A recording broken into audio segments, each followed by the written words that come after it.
Hello बच्चों, कैसे हो आप लोग। आपका स्वागत है आपके अपने यूट्यूब चैनल लाइव क्लास 1.2 में। इस वीडियो हमने देखने देंगे सामाजिक विज्ञान के 5 वीवीआई क्वेश्चन जो कि बिहार बोर्ड के लिए 100% आवश्यक है। इस 5 क्वेश्चन में से आपका एक क्वेश्चन अवश्य ही बिहार बोर्ड में आएगा, इसलिए सारे क्वेश्चनों को अपने को भी नोट करें और हमारे बातों को ध्यानपूर्वक समझें और सुने। पहले तो आपको हम क्वेश्चन को पहले पढ़ेंगे, फिर आपको समझाएंगे। अगर सुने हुए शब्दों से आप अपना क्वेश्चन खुद से लिख सकते हो तो खुद से लिखने का प्रयास करें, क्योंकि सुने हुए क्वेश्चन को आप खुद से लिख लेते हो तो आप कभी जीवन में कहीं भूलोगे नहीं। इसीलिए हमारे बातों को ध्यानपूर्वक सुने। जो पहला क्वेश्चन है वो पहला क्वेश्चन क्या है कि छात्र आंदोलन क्यों छात्र आंदोलन क्यों हुआ था, स्पष्ट करें। देखिए, छात्र आंदोलन होने का कारण क्या था। छात्र जो आंदोलन है वो हुआ था 1974 में। कब हुआ था? 1974 में। जो छात्र आंदोलन हुआ था वो हुआ था कब? 1974 में। कब हुआ था? 1974 में। किसके नेतृत्व में हुआ था? तो वो जयप्रकाश नारायण के नेतृत्व में हुआ। ठीक है,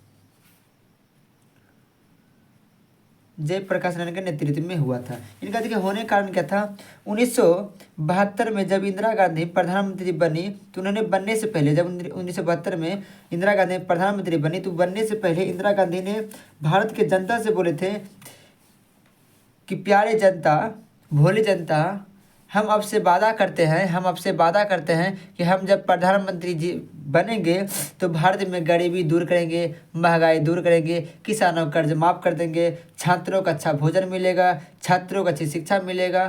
पर ऐसा 2 वर्ष तक ऐसा एक भी परिवर्तन कुछ भी नहीं हुआ। तो बिहार के छात्र कहाँ गए? जयप्रकाश नारायण के पास गए। कहाँ गए? जयप्रकाश नारायण के गए कि चाचा चाचा देखिए ना, इंदिरा दीदी है ना, ऐसा ऐसा बोली थी लेकिन ऐसा हुआ नहीं है, हम आंदोलन करना चाहते हैं। बोले ठीक है, कोई बात नहीं है, हम नेतृत्व करते हैं, तुम लोग आंदोलन करो। तो जयप्रकाश नारायण के नेतृत्व में छात्रों ने आंदोलन किया था। कहाँ से? बिहार से शुरू किए थे 1974 में। कब? 1974 में छात्र आंदोलन शुरू किए कि हमारी मांग को पूरा कीजिए। पर 1975 में क्या किया इंदिरा गांधी ने? 1975 में इंदिरा गांधी ने क्या कर दिया? आपातकाल लागू कर दिया। आपातकाल लागू की। इसमें क्या होता है, देश के किसी भी देश में जब आपातकाल लागू होता है तो वो देश प्रथम होता है, जनता बाद में होती है। ठीक है, तो उनके जो जनता होते, जनता के जो मौलिक अधिकार है, आपका जो संविधान है, संविधान के भाग 3 है, वो जो भाग 3 की जो ये 19 में, जो धारा 19 में है, अनुच्छेद 19 में जो दिया गया है मौलिक अधिकार, वो सारे अधिकार को छीन लेते हैं। भारत जनता के मूल अधिकार को छीन लेते हैं। तो जिससे क्या हुआ, 1975 में छात्र आंदोलन को स्थगित कर दिया गया। छात्र आंदोलन क्या हुआ? स्थगित कर दिया। जब पुनः 1977 में आम चुनाव हुआ तो भारत में इंदिरा गांधी बुरी तरह से हार गए और भारत में पहली बार गैर कांग्रेस, एकदम गैस लिख दिया, अरे गैर कांग्रेस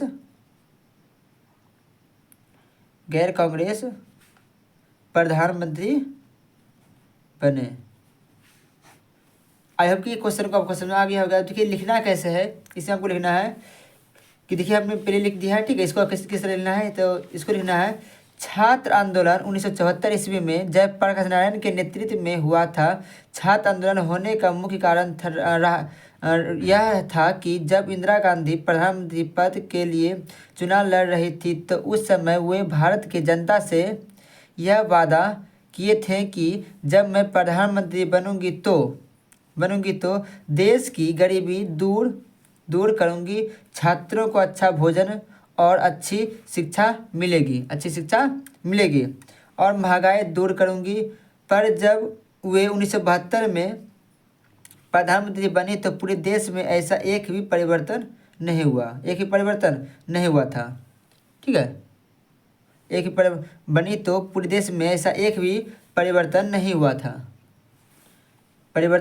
था। तो फिर बिहार के विद्यार्थियों ने, देखो आपको यहाँ 1974 लिखा हुआ है। ठीक है, 1974, ये आपका है 1974 में। ठीक है, 74 में छात्र आंदोलन छेड़ दिया और जब उस 1977 में पुनः चुनाव हुआ तो वह बुरी तरह से हार गई और भारत में प्रथम पहली बार गैर कांग्रेस प्रधानमंत्री बने थे। आई होप कि ये क्वेश्चन नंबर 1 आपको अच्छे समय आ गया होगा।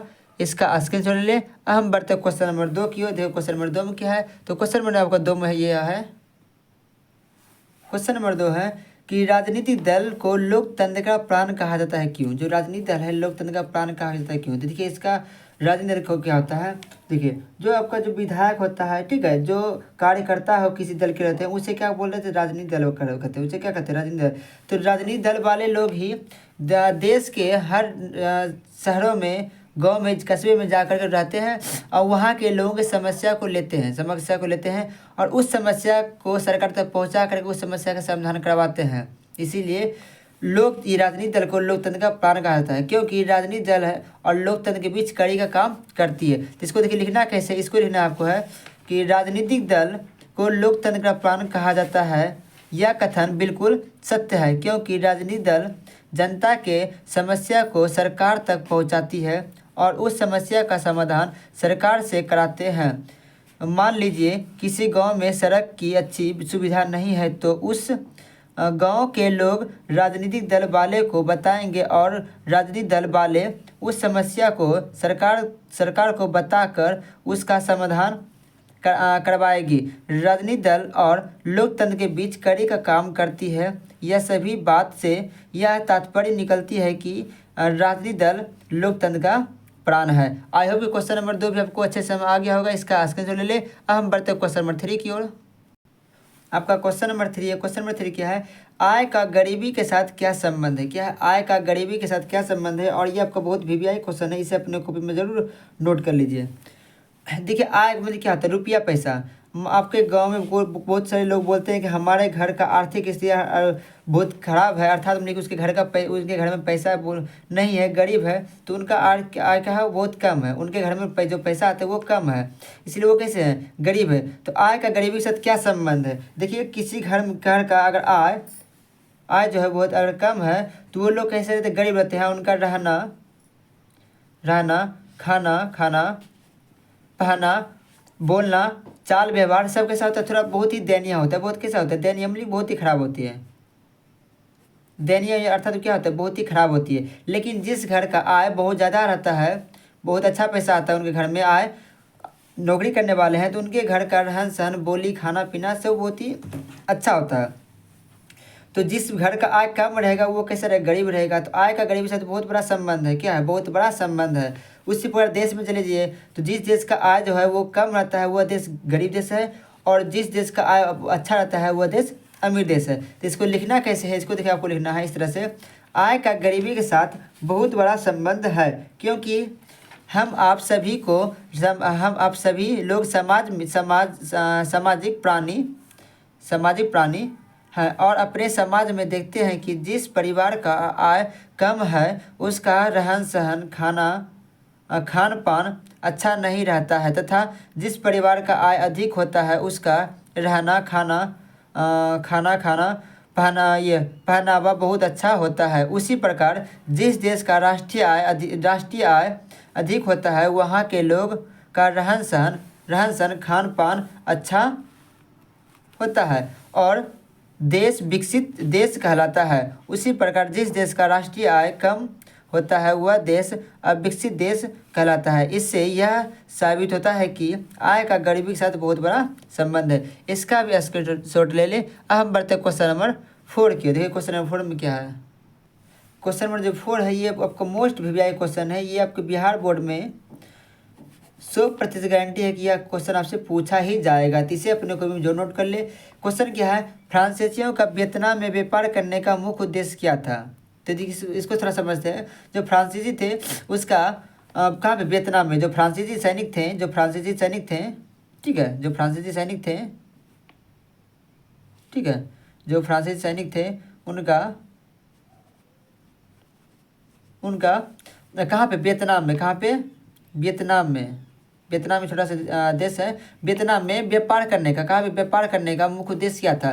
तो फ्रांसीसी जो सैनिक थे उनका वियतनाम में व्यापार करने का मुख्य उद्देश्य यही था कि उनका मानना था कि हम वियतनाम में व्यापार करेंगे, हम वियतनाम से व्यापार करेंगे, वहाँ व्यापार करेंगे और धीरे धीरे अपना साम्राज्य खड़ा कर लेंगे, अपना धीरे धीरे साम्राज्य खड़ा कर लेंगे और वियतनाम को अपने मिला करके उसे गुलाम बना लेंगे और यहाँ से हम अधिक मुनाफा कमाएंगे। जिस प्रकार भारत को में भी अंग्रेज आए थे तो व्यापार करने के लिए आए थे, लेकिन धीरे धीरे क्या किए, यहाँ पर अपना साम्राज्य खड़ा कर ले। तो वही आपका जो इसका इसमें भी आपको वही आंसर हो जाएगा क्या, फ्रांसीसियों का वियतनाम में व्यापार करने का मुख्य उद्देश्य यह था कि यहाँ पर व्यापार करेंगे और धीरे धीरे वियतनाम पर अपना साम्राज्य स्थापित कर लेंगे और यहाँ से अधिक मुनाफा कमाएंगे। और ऐसा ही हुआ। वियतनाम में रहने वाले फ्रांसीसी को कोलोन कहता है। ये देखिए आपको ऑब्जेक्टिव पूछेगा कि वियतनाम में रहने वाले, जो वियतनाम में रहेंगे फ्रांसीसी, वियतनाम में रहने वाले जो फ्रांसीसी है उसे क्या बोला जाएगा, उसे क्या बोला जाएगा, उसे कोलोन कहा जाता है। उसे क्या कहता है, उसे कोलोन कहा जाता है। इसका स्क्रीन ले आप बढ़ते हैं क्वेश्चन नंबर 5 की ओर। देखो क्वेश्चन नंबर 5 क्या, क्वेश्चन नंबर 5 है छात्र आंदोलन कब और किसके नेतृत्व में हुआ था। ये देखिए वो छोटा क्वेश्चन है, इसका देखिए आंसर क्या है। छात्र आंदोलन जयप्रकाश नारायण के नेतृत्व में 1974 ईस्वी में हुआ था, जो बिहार से ही शुरू हुआ था। आई होप कि सारे क्वेश्चन नंबर 5 तक आपको सारे क्वेश्चन आपको बहुत अच्छे समझ आया होगा।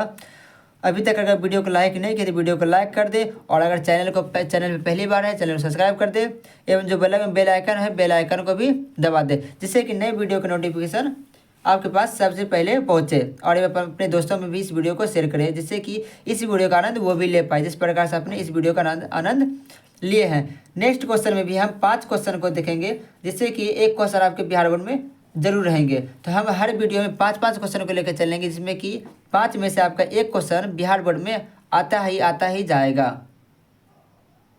मिलते हैं नेक्स्ट वीडियो में, तब तक के लिए जय हिंद जय भारत।